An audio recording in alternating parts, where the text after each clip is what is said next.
George. George, based on the Railway series by the Reverend W. Audrey. Illustrations by Robin Davies. To the trains. This is a story about George the Steamroller. He was proud and thought he was better than the engines. He enjoyed saying rude things to them about railways, but one day he met his match. One summer, workmen brought George the Steamroller to work on the road next to the Fin Controller station. The road was being widened, so the workmen took down the wall between the rails and the road. George didn't think much of railways or steam engines, so whenever he saw an engine travelling past, he made loud, rude comments about the railway. Sir Handel hadn't met George yet. His wheels had been slipping between the rails, so the Fin Controller sent him away to be fitted with new wheels with broader tyres. When Sir Handel came back, the other engines teased him, saying he had steamroller wheels. "With my new wheels, I'll be able to go faster than any of you," Sir Handel said boastfully. The engines couldn't wait to see what would happen when arrogant Sir Handel met rude George the Steamroller. That night, the engines told Sir Handel about the things George had said to them. "He called us worn-out wheels on worn-out rails," Reneus said sadly. "And he said that railways are no good, so he should pull them all up and make them into roads," Peter Sam added in horror. "But with your grand new wheels, you're just the engine to tackle George," Skarloey said. Sir Handel felt very important. "Don't worry," he replied grandly. "I'll show him who's best." The next morning, Sir Handel met George at the level crossing. "So you're Sir Handel," George said casually.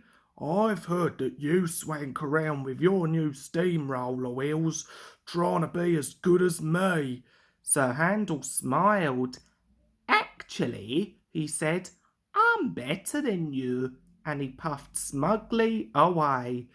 George was furious. He didn't like an engine to get the better of him.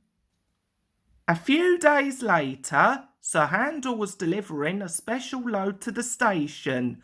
As he approached, he saw George slowly rolling along right next to the track. "Peep, pat, peep," Sir Handel whistled loudly, but George ignored him. George was so close to the track that there was barely room for Sir Handel to get past. "Peep, pat, pat, peep," Sir Handel whistled angrily. "Get out of my way, you clumsy great road hog." "I won't be ordered around by an imitation steamroller," George retorted proudly. "Imitation steamroller?" Sir Handel shouted crossly. "I'm no imitation of everyone. You obviously wish you were an engine, otherwise you wouldn't be travelling so close to the rails." The two of them travelled side by side, exchanging insults as they went. No one could explain what happened next. George's driver said he signalled for Sir Handel to stop, and Sir Handel's driver said he signalled for George to stop. But suddenly it all went wrong. There was a loud crash as George's front roller hit Sir Handel's brake van, which tilted sideways to the track. Sir Handel's fireman went to the station to get help. George and Sir Handel stood in shocked silence whilst their drivers argued about whose fault it all was. A policeman arrived just in time to stop the driver's argument ending in fisticuffs. Soon after, the Fin Controller arrived with Rusty and the fireman to settle the matter. I expected more from both of you, the Fin Controller said to Sir Handel and George. Your silly quarrelling has caused chaos and delay. Sir Handel and George were sorry. They now realised that their feuding had caused trouble. Luckily, they hadn't been going fast enough to cause any damage. Once George had backed away, Rusty was coupled to Sir Handel. They moved carefully forward so the brake van tilted back onto the track. Then they hurried on to the station to deliver the special load. Come on, George, we should get going too, said his driver. We're starting a new job tomorrow on the other side of the island. George smiled. It's a shame we're leaving, he said. Having seen the engines working together in a crisis, I've decided that they're not so bad after all. In the engine shed that night, Sir Handel told the engines about the crash. Being a boastful engine, he exaggerated the story, telling them that it was nearly a terrible disaster and that it was only his quick thinking that had saved them.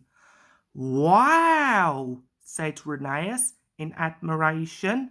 It sounds like you really showed George who's best. Rusty knew the real story, but he kept quiet to let Sir Handel have his moment of glory. The next day, the road was finished and the workmen put up a fence between the road and the tracks. When Sir Handel heard that George had gone, he was more conceited than ever and told all the engines that he had made him go away. Rusty decided it was about time that Sir Handel was brought down a peg or two, so he told the other engines what had really happened that day. Suddenly, Sir Handel was being laughed at wherever he went. The engine said he needed his steamroller wheels to balance his big head. Sir Handel had learnt a valuable lesson. He would never again make up silly stories just to make him sound important. And a few months later, when he met George again, they had a good chat about roads and railways and decided that they could be friends after all.